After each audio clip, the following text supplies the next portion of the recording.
Salut, j'espère que vous allez bien. Dans cette vidéo, je viens pour vous parler de 8 livres que j'ai lus récemment. 8 livres de non-fiction qui abordent des sujets assez lourds, ou en tout cas des sujets d'actualité. Je pense que si vous avez vu mes précédentes vidéos, vous êtes habitués à voir ce genre de sujet traité ici. En somme, ce sont des livres qui m'ont convaincu et qui vont peut-être vous convaincre que l'enfer existe bien sur Terre. Et je pense que la thématique est assez appropriée au temps, puisque je suis, en tout cas pour moi, en train de vivre un été caniculaire. Il fait extrêmement chaud ici dans le sud de la France. Et j'espère que vous vous portez bien durant cet été et que vous profitez bien de vos jours de repos si vous en avez. Bref, je vais du coup vous présenter ces livres. Le premier livre dont je voudrais vous parler, je ne l'ai plus en main puisqu'il m'a été prêté par un ami. Ce livre s'appelle « Ce que l'Empire Nestlé vous cache » de Bernard Nicolas et de Yasmine Motargemi. Dans ce livre, on va suivre le récit de Yasmine Motargemi au sein de l'entreprise Nestlé. Elle va nous raconter comment elle a été embauchée, quel est son rôle au sein de l'entreprise et comment est-ce que ses décisions personnelles mais aussi professionnelles ont été critiquées au sein de cette entreprise. Yasmine Motargemi a à cœur, et cela se voit lorsqu'on la lit, de mettre la sécurité alimentaire au premier plan pour tous les produits que Nestlé va sortir. Sauf que, on va bien très vite le comprendre, Nestlé est une entreprise capitaliste qui veut faire du profit et forcément la sécurité alimentaire, ça n'apporte pas d'argent, ça n'en fait que sortir. Et on se rend compte ainsi qu'il y a énormément de défaillances qui vont apparaître au fil de la chaîne de production, mais que surtout ces défaillances vont mettre en danger les consommateurs. Alors soyons clairs, les révélations qu'elle va nous apporter sont des faits qui ont été publiés dans les médias. Ça compte par exemple l'affaire de Nestlé Water avec le fait que Nestlé utilise pour ses eaux minérales des filtres à charbon, des filtres UV pour pouvoir décontaminer son eau. Sauf que cela est illégal lorsqu'on veut faire appeler son eau de l'eau minérale. Il y a aussi l'affaire des pizzas Buitoni, l'affaire des biscuits pour enfants qui sont inappropriés pour des enfants en bas âge, qui sont à risque d'étouffement. Toutes ces listes de défaillances en ce qui concerne la sécurité alimentaire, Yasmine Motargemi va les mettre en avant, mais aussi elle va montrer que tout ce qu'elle va entreprendre pour pouvoir promouvoir la sécurité alimentaire et empêcher au niveau supérieur, que ce soit par simple cynisme, mais aussi et surtout par l'appât du profit. Mais surtout, et ce qu'elle met en avant dans ce livre, c'est cet harcèlement assez collectif qu'elle va subir au sein de l'entreprise tout au long des années et qui va apparaître de manière très insidieuse puisque elle-même ne va pas se rendre compte qu'elle se fait harceler dans son équipe. Et cette forme d'harcèlement assez insidieuse, elle va finir par y poser un mot là-dessus puisque c'est une forme d'harcèlement qui consiste en du mobbing. Le mobbing, c'est une sorte d'harcèlement collectif basé du coup sur une pression morale mais aussi psychologique qui va permettre à long terme d'exclure une personne sans que cela se fasse de manière très ostentatoire. Mais cette forme d'harcèlement, elle va pouvoir y poser un mot, mais aussi pouvoir constituer un dossier pour pouvoir porter plainte par la suite. Et je me rends compte aussi que cet harcèlement va aussi la pousser, elle, à se vêtir d'une posture de lanceuse d'alerte par la suite, puisqu'elle se rend compte qu'elle a été injustement critiquée pour son travail, alors qu'elle ne faisait que promouvoir l'intérêt collectif. Je pense que ce livre témoignage, c'est un livre que tout le monde devrait lire, puisque Nestlé, c'est une entreprise assez tentaculaire qui a la main mise sur énormément de produits dont moi-même je n'avais absolument pas conscience. Nestlé, c'est de l'eau, Perrier par exemple, c'est aussi des biscuits, c'est du lait, c'est aussi des yaourts, enfin bref, c'est énormément de choses.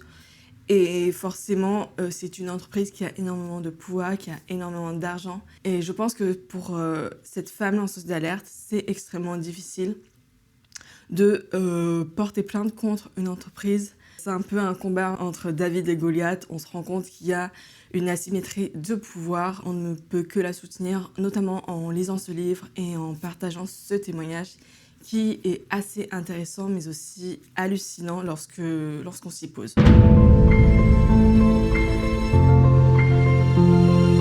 Le prochain livre dont je voudrais vous parler, c'est le plus léger parmi les 8 livres que je vais vous présenter.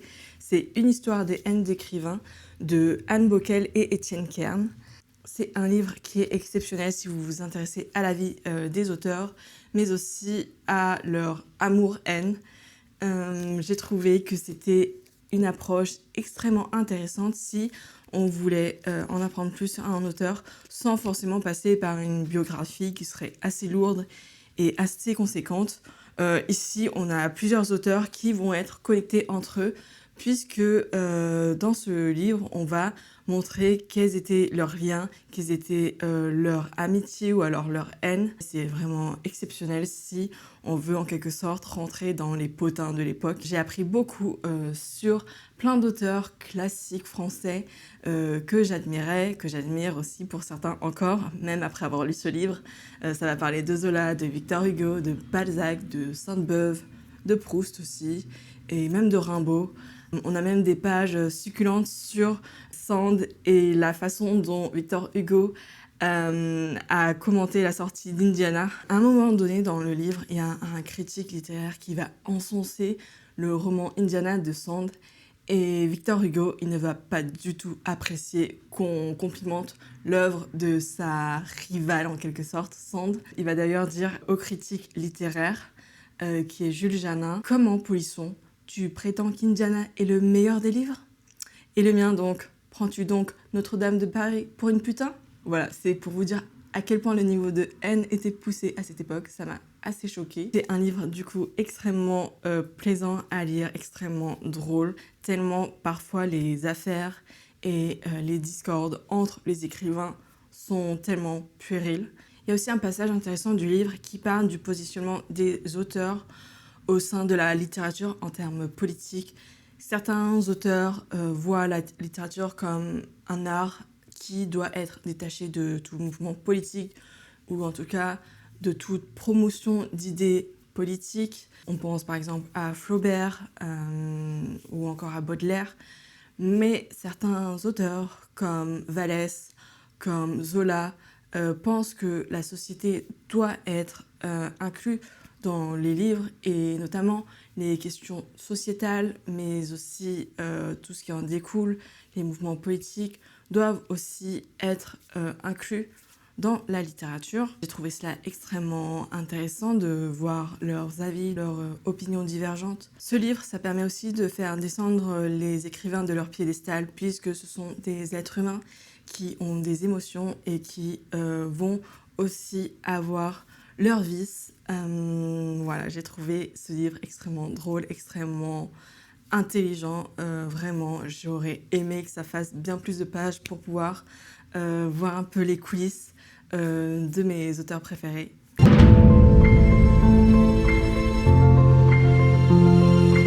Les 2 prochains livres que j'aimerais vous parler vont parler de l'histoire trouble de la médecine. Il faut savoir que la médecine n'a pas eu des heures très glorieuses. L'histoire médicale est jalonnée d'histoires assez sombres et morbides. Il faut savoir que l'éthique médicale est une discipline qui est apparue assez tardivement et donc forcément il y a eu des découvertes scientifiques qui ont été réalisées sans consentement des patients, voire même avec une maltraitance assez accrue. Et donc pour cela, il y a un premier livre dont je voudrais parler, c'est Gloire et imposture de la médecine. C'est un livre qui a été écrit par Patrick Berge et Jean-Jacques Lefrère. Ce livre va traiter de la médecine depuis l'Antiquité jusqu'à nos jours. Ça va montrer à quel point, par exemple, au Moyen-Âge, on a décapité des prisonniers, on a disséqué sur des corps vivants de malfaiteurs pour pouvoir faire avancer la médecine. Alors, on peut se dire que ça s'est passé il y a très très longtemps et que de nos jours, ce n'est plus comme ça. Mais il faut savoir que, par exemple, au XXe siècle, donc c'est assez récent dans l'histoire de l'humanité, aux États-Unis, il y a eu une étude qui a été faite sur des personnes noires pour pouvoir voir comment se propageait la syphilis, mais aussi pour pouvoir comprendre comment on pouvait la guérir. Sauf que cette étude ne permettait pas la guérison des personnes malades, c'est-à-dire que les personnes atteintes de syphilis qui étaient suivies dans cette étude du XXe siècle étaient suivies sans qu'on leur donne aucun traitement, alors qu'il y avait à cette époque un traitement qui existait pour la syphilis. Le livre traite aussi d'autres affaires un peu plus récentes. Il y a l'affaire du thalidomide.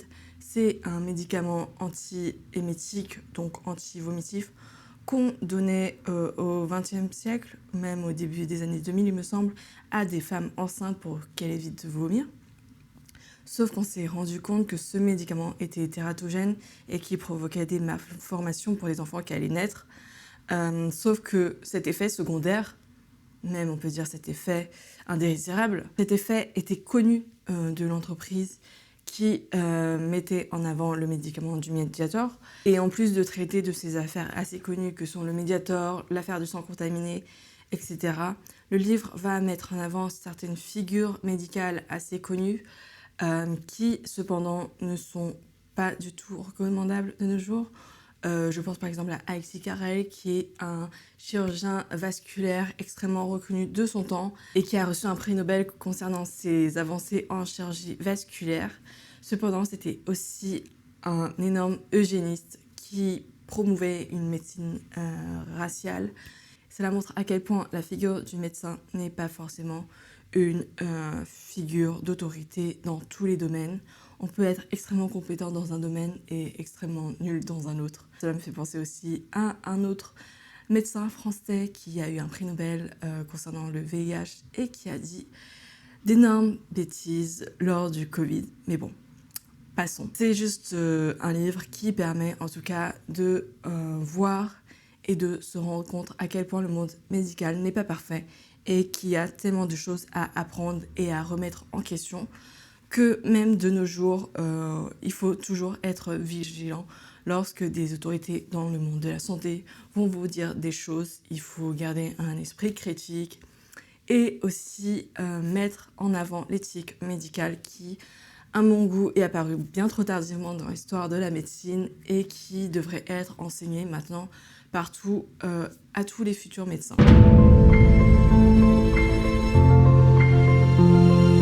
Second livre qui va traiter des heures sombres de la médecine, c'est Les origines troubles de l'épidémiologie de Jim Dowd, qui est un historien américain, qui va avoir un postulat assez intéressant, qui est que tout comme le capitalisme découle de l'histoire de l'esclavage américaine, il va nous dire que l'épidémiologie, la science du coup, du savoir médical en ce qui concerne l'apparition et le développement des maladies, l'épidémiologie découlerait, elle aussi, de l'histoire de l'esclavage américaine. Cela est extrêmement bien détaillé dans son livre, puisque pour Jim Dowd, l'époque de l'esclavage, des guerres, mais du colonialisme, ont permis tout un développement bureaucratique au sein de la société. En effet, les médecins militaires de cette époque avaient un arsenal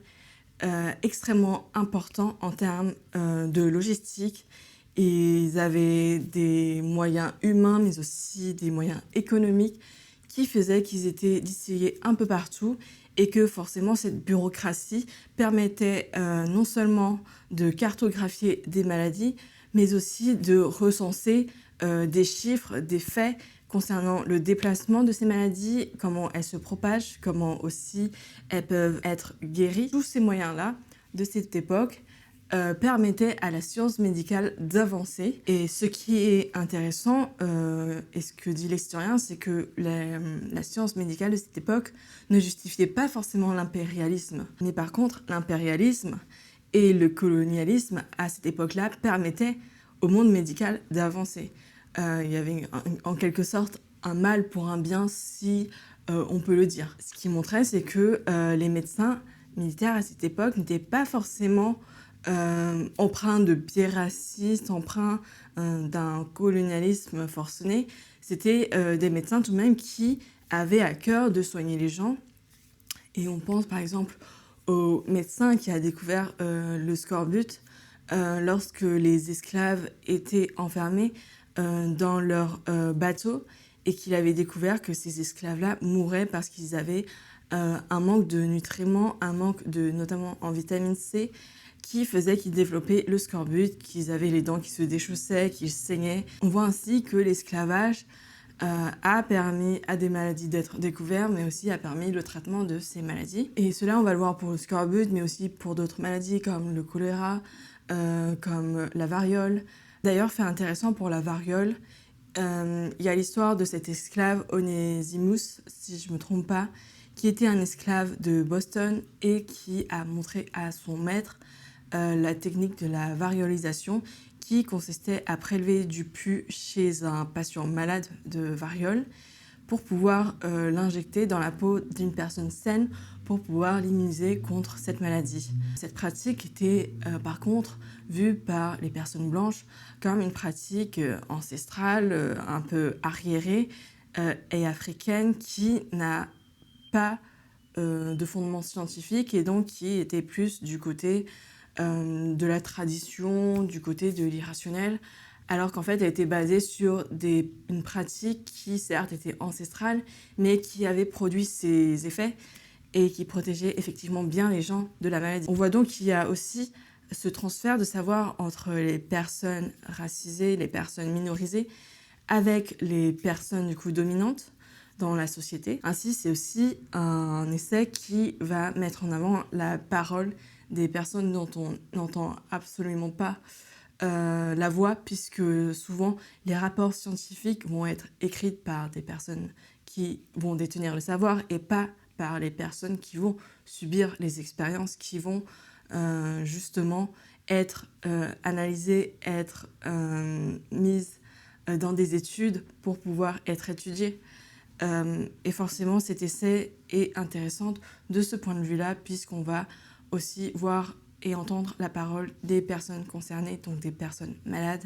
C'est en tout cas ce qu'essaye l'historien Jim Downs dans ce livre, c'est de se baser bien sûr sur des documents et des registres officiels, mais pour pouvoir aussi remonter à la parole des personnes concernées. Autre chose intéressante que soulève ce livre, c'est que certaines controverses qu'on pensait très récentes sont en fait des controverses qui remontent à des temps assez anciens. Par exemple, la question de la quarantaine qui a été mise en avant durant le Covid et pour lequel on se demandait mais est-ce que ça sert à quelque chose la quarantaine ? En fait, c'était une question qui était déjà soulevée lorsqu'il y avait l'épidémie de choléra qui était présente.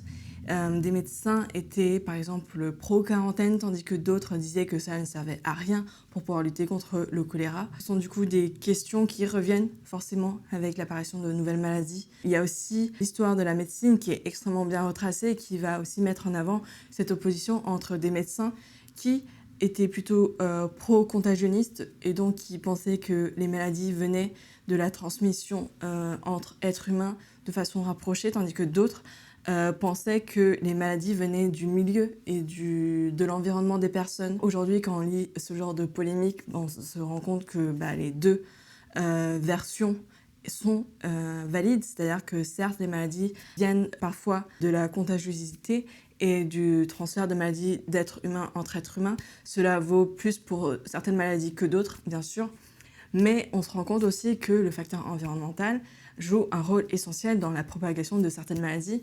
Et de nos jours, avec le réchauffement climatique, la perte de la biodiversité, on se rend compte que le lien entre médecine, mais aussi écologie, est un lien inextricable et que forcément, on doit prendre en compte ces deux aspects-là pour pouvoir mieux comprendre l'apparition et le développement de certaines maladies.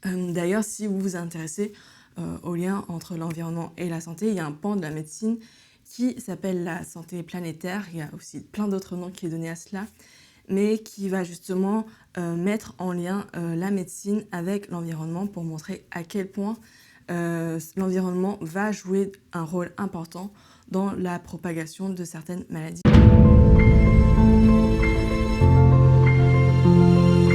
Ensuite, j'aimerais vous parler d'un essai d'un historien et sociologue qui est Michael Pollack et qui est l'expérience concentrationnaire. Dans cet essai, il va s'intéresser à la notion d'identité qui va être mise à mal pour les personnes qui vont subir les camps de concentration durant la Seconde Guerre mondiale. Si vous avez un peu suivi mes précédentes vidéos, vous avez pu voir que la notion de la crise de l'identité et la façon dont l'identité se forge chez un individu m'intéresse énormément. Cependant, lorsque j'en ai parlé dans un cadre assez général. Et dans ce livre, dans l'expérience concentrationnaire, l'historien et sociologue Pollack va montrer que l'identité, lorsqu'elle va être confrontée à un événement aussi grave, aussi aigu que la déportation, l'identité va se modifier d'une manière qui est assez singulière. L'historien va montrer différents récits de déportation et il y a énormément de femmes qui vont témoigner dans ce livre de leur expérience et de la façon dont leur identité ont pu être chamboulées. L'identité va être totalement modifiée, mais on ne parle pas que d'identité civile, mais aussi de la fonction biologique des personnes. Certes, lorsque les personnes vont être déportées, il y a une perte de leur identité civile, mais il y a plus que ça, il y a une perte de leurs biens, mais aussi, et on l'oublie parfois, de leur fonction biologique. Ces personnes, en vivant ces événements terribles, vont souffrir de la faim, vont souffrir de la fatigue, mais de cela va découler aussi une perte de fonction biologique qui est assez, qui nous semble assez évidente au quotidien. Par exemple, les femmes vont perdre leur menstruation tellement elles sont sous-alimentées et fatiguées. Tout comme les hommes vont perdre leur érection matinale spontanée. Et ces pertes de fonction biologique qui nous semblent assez anodines sont en fait essentielles pour la construction de l'identité humaine et le fait de perdre tout cela va les déboussoler. Et ainsi, retrouver une identité va passer par une maîtrise de la faim. Donc les gens vont tout faire pour ne plus ressentir la faim, mais aussi une maîtrise de leurs besoins physiologiques. Mais au-delà d'être autocentré, c'est aussi passer par l'autre et on va voir comment les gens vont essayer de relationner, de créer des liens avec les autres pour pouvoir en quelque sorte retrouver une humanité. Et ce qui est très intéressant à voir dans ce genre d'événements, c'est que le capital économique, le capital symbolique et social va totalement, je vais pas dire totalement, mais va en tout cas disparaître ou avoir une moindre influence sur leur vie qu'auparavant. On va voir que lorsque les gens vont être dans ces camps, ce qui va être au premier plan, ce n'est pas ce capital symbolique, économique qu'ils ont pu avoir et qui ont pu être favorables dans une société normale, mais on va voir que c'est leurs compétences physiques, donc la façon dont ils vont endurer les choses physiquement, mais aussi leurs compétences cognitives, donc leur intelligence et aussi leur capital relationnel qui vont être mis en avant. En effet, et il est important de le noter, c'est que les personnes qui vont être le plus épargnées, ou en tout cas qui vont être survivants et pouvoir laisser des récits, ce sont les personnes avec de fortes capacités cognitives qui en tout cas ont pu s'adapter pour gravir les échelons au sein du camp. On va avoir des médecins, des infirmiers, mais aussi des dactylographes, des secrétaires, bref, des gens qui vont pouvoir dépasser le travail physique pour pouvoir avoir un poste intellectuel au sein du camp. On va aussi voir que les personnes qui vont réussir à relationner avec les autres, qui vont réussir à établir un contact assez positif avec les autres, vont aussi pouvoir le plus s'adapter à ce milieu. Et ce qui est intéressant dans ce livre, c'est de voir que une des critiques de Bourdieu n'est absolument pas compatible avec cet univers de la déportation, cet univers du camp de concentration.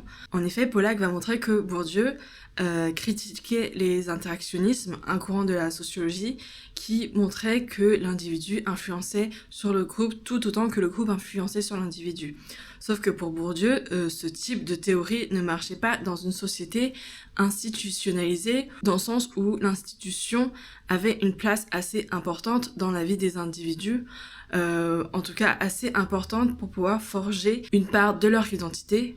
Sauf que dans ce type de situation qui est le camp de concentration, l'institution va avoir très peu de rôle, en tout cas dans l'identité que les personnes vont se construire. Pollack va montrer que ce courant est assez intéressant à étudier lorsque on va être centré dans ce genre de micro-société où justement la survie prime sur l'identité des personnes. Bref, c'est un livre qui est extrêmement intéressant si vous vous intéressez à la question de l'identité, mais si vous vous intéressez aussi à l'expérience concentrationnaire, qui est extrêmement bien écrit et rapporté par les personnes qui l'ont vécu. J'ai trouvé que c'était un livre extrêmement accessible et extrêmement fluide dans sa composition. Je ne peux que vous le conseiller. Ça montre vraiment en quoi cette expérience de la concentration, c'est non seulement une expérience individuelle, mais aussi collective. Et donc, je ne peux que vous conseiller cet ouvrage.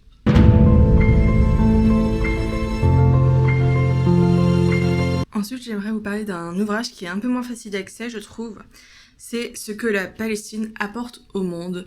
C'est un ouvrage collectif, donc qui retrace plusieurs articles de différents auteurs sur la question palestinienne. C'est un ouvrage qui a été publié par l'Institut du monde arabe et qui s'intéresse à la Palestine, au génocide qui est en cours, à la façon dont comment ça a commencé, mais aussi comment la question palestinienne est devenue une question mondialisée et comment et pourquoi les gens s'y intéressent. Voilà, j'ai trouvé que c'est extrêmement intéressant si on est déjà un peu familier de ce qui se passe en Palestine, puisque ça va parler de la Palestine à travers d'autres médias.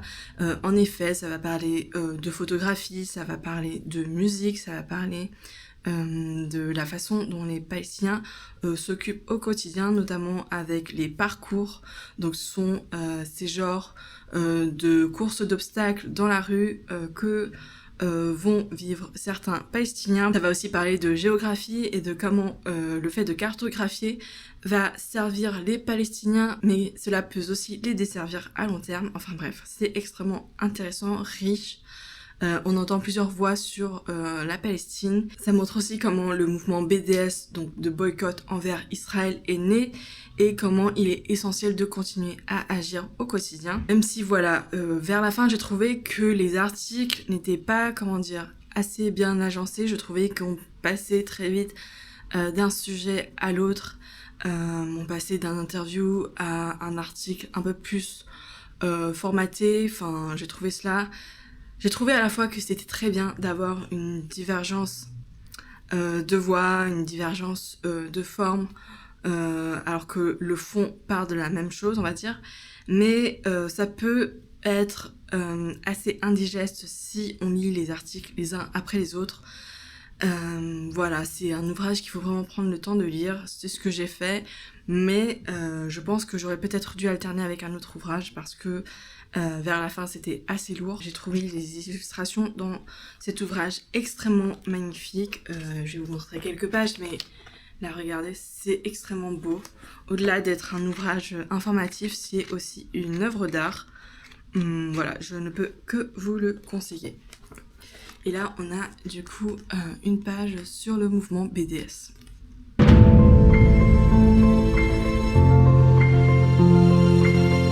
Ensuite, les deux livres dont je voudrais vous parler sont des autobiographies qui se déroulent dans deux pays différents.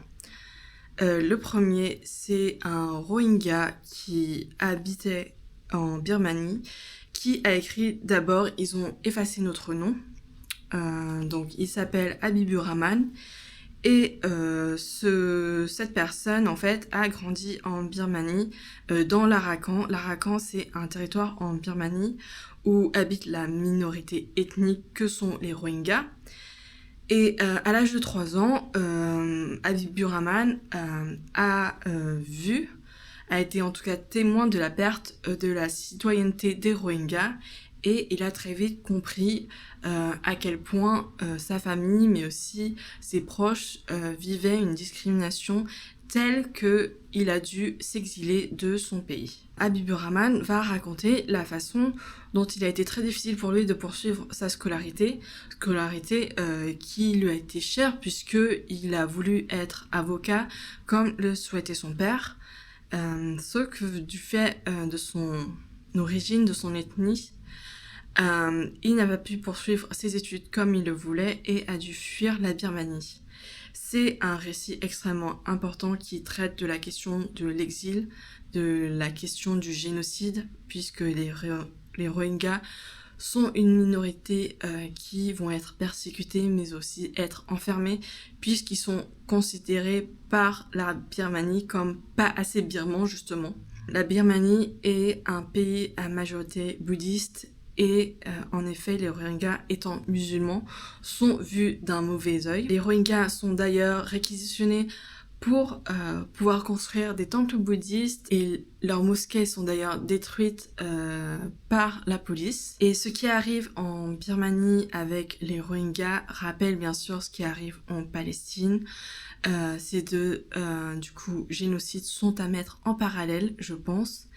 Et c'est extrêmement intéressant de lire ce genre d'autobiographie pour mieux comprendre le processus discriminatoire qui est en jeu. Il est aussi intéressant de voir que ce conflit basé sur la haine de l'autre est aussi un conflit territorial, puisque la Arakan est une région de la Birmanie que les autorités veulent s'approprier. Donc c'était un récit extrêmement riche, mais aussi extrêmement dur à lire. Mais je pense qu'il est essentiel de s'y attarder, en tout cas de s'attarder sur l'histoire de la Birmanie avec les Rohingyas.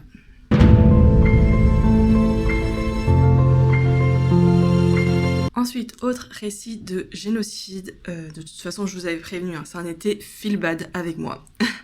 Autre récit, cela se passe du coup au Cambodge, durant la période des Khmers rouges, donc au début des années 1970.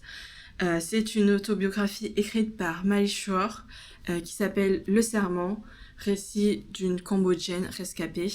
D'ailleurs, c'est un livre qui a été préfacé par Simone Weil. Donc Simone Weil qui a vécu le génocide juif. Donc c'est très intéressant d'avoir sa préface pour pouvoir introduire ce roman qui parle du génocide khmer. Pour pouvoir comprendre cette autobiographie de Malishwar, il faut savoir qu'en 1970, au Cambodge, à ce moment-là, la monarchie est destituée et est mise en place une dictature militaire, ou en tout cas un régime militaire dirigé par Lon Nol, qui est appuyé par les Américains. Sauf qu'à ce moment-là, le pays vit un peu une période trouble où ce régime instauré soulève pas mal de critiques. Et cette période, du coup, d'entre-deux, va être propice à l'émergence des Khmers rouges, qui va prôner un régime communiste, qui va être en avant aussi la culture cambodgienne, et qui va critiquer l'impérialiste américain, mais aussi la monarchie qui existait auparavant. Et ce régime est mené par Pol Pot, qui est un peu en arrière-plan. Et il faut savoir que c'est pas un régime qui est porté par une figure héroïque comme on peut le voir, comme dans un régime communiste stalinien, où la figure du coup autoritaire de Staline était mise en avant et prônée avec plein de statues, plein de photos. Ici, le régime des Khmers rouges est un régime assez insidieux puisque on ne sait pas qui le commande. En effet, les Khmers rouges parlent de l'Ankar, c'est-à-dire de l'organisation, et donc tout ce qui est fait va être fait au nom de l'organisation et pas au nom d'une personne en particulier. Et c'est un régime qui va prôner du coup le retour à la terre, qui va critiquer les intellectuels, qui va critiquer la bureaucratie de l'époque et qui va dire que le retour à la terre est essentiel pour qu'une société puisse vivre de manière harmonieuse. Et donc ce retour à la terre, ça va passer par notamment la déportation des citadins de Phnom Penh, donc de la capitale du Cambodge, vers la ruralité. Et Malishwar, à ce moment-là, c'était une adolescente qui vivait tranquillement avec sa famille dans la capitale et qui du coup était assez privilégiée dans le sens où sa famille travaillait dans des postes haut placés. Et donc Malishwar va subir cette déportation de la ville vers la campagne. Et c'est un régime qui va promouvoir du coup le retour vers l'agriculture. Donc des gens qui étaient citadins vont se retrouver à travailler la terre, à exécuter des travaux physiques forcés, alors qu'ils n'étaient absolument pas habitués à ce genre de choses. C'est un régime qui va assassiner des gens qui allaient à l'encontre de l'organisation des Khmers rouges. Parmi environ 8 millions d'habitants au Cambodge, il y a eu presque 2 millions de personnes tuées durant cette période des Khmers rouges. On va suivre du coup la façon dont Malishwar a dû s'adapter à ces événements. Malishwar espérait que cette déportation n'allait durer que quelques jours puisqu'elle a emporté avec elle ses diplômes mais aussi ses livres, alors que c'était un risque assez grand puisque si les Khmers rouges avaient découvert cela, elle aurait été tout de suite fusillée, je pense, puisqu'ils avaient une haine assez incommensurable envers les intellectuels de l'époque. Les Khmers rouges étaient composés de paysans, de personnes qui étaient, je pense, assez frustrés de la vie qu'ils menaient, qui n'avaient pas de position assez haute dans la société. Et forcément, lorsque arrivaient dans une situation où ils géraient une masse de population, dont des personnes qui étaient anciennement cadres, il y avait une certaine haine ou en tout cas un certain désir de vengeance envers ces personnes et que forcément même les personnes à lunettes étaient considérées comme des intellectuels et étaient fusillées. Donc c'est pour vous dire le niveau de discernement qui était appliqué lors de ce génocide. J'ai trouvé l'écriture extrêmement belle, extrêmement fluide, bien qu'assez simple. C'est vraiment un récit qui se lit d'une seule traite et qui permet de voir à quel point c'est aussi très difficile de quitter un pays, de quitter une société totalitaire qui prône du coup un retour à la nature et avec pas mal de violence à côté de cela. Bref, on sent que c'est un véritable enfer qu'ils ont vécu et je ne peux que vous conseiller ce livre. Le génocide qui s'est passé au Cambodge est un génocide qui est assez particulier puisque c'est le génocide d'un peuple par son propre peuple. Et c'est même pas une histoire de religion, c'est même pas une histoire d'ethnie. On parle vraiment des Cambodgiens qui se tuent entre eux pour un idéal du coup politique qui est assez inatteignable à ce moment-là et un besoin du coup de faire une société sans argent, de faire une société sans religion. Or, on voit très bien que c'est une société qui est finalement très corrompue. Les Khmers rouges, en fait, profitaient de leurs privilèges pour pouvoir asseoir leur domination envers des personnes qui finalement en fait se retrouvaient sans rien. Très vite, la population se retrouvait avec une famine grandissante puisque la production de riz diminuait. En effet, vouloir que des citadins se retrouvent dans les champs pour pouvoir récolter leur propre riz est assez utopique. D'ailleurs, les gens avaient extrêmement faim à ce moment-là. Ils avaient même interdiction de cueillir les propres fruits qui poussaient dans la nature. Bref, c'était une situation assez tragique. Voilà, je ne peux que vous conseiller Le Serment comme livre pour pouvoir se renseigner sur ce génocide khmer. Bien que je pense que c'est un livre qui est assez difficile à trouver puisque ça a été édité par les éditions Lamartine et je ne pense pas qu'il a été réédité récemment. Donc voilà.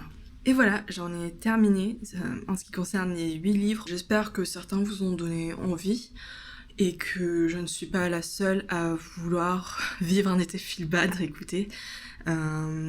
Plus sérieusement, je pense que l'été et la période estivale permet de se plonger dans des récits, dans des vies qui, je pense, ne nous donnent pas très envie en période de travail habituelle. J'avoue que ça a été un peu le moment propice pour me plonger dans des récits et dans des conflits un peu géopolitiques qui, moi, m'étaient inconnus. Donc voilà, j'espère que ça vous a plu comme vidéo et que ça n'a pas été trop lourd non plus à écouter. Et puis j'espère vous retrouver avec une vidéo un peu plus légère par la suite. Mais voilà, n'hésitez pas à me donner vos recommandations de lecture feel bad pour cet été. Écoutez, quitte à vivre un été caniculaire et digne de l'enfer, je pense que je peux la poursuivre avec vos recommandations. Voilà, allez, salut!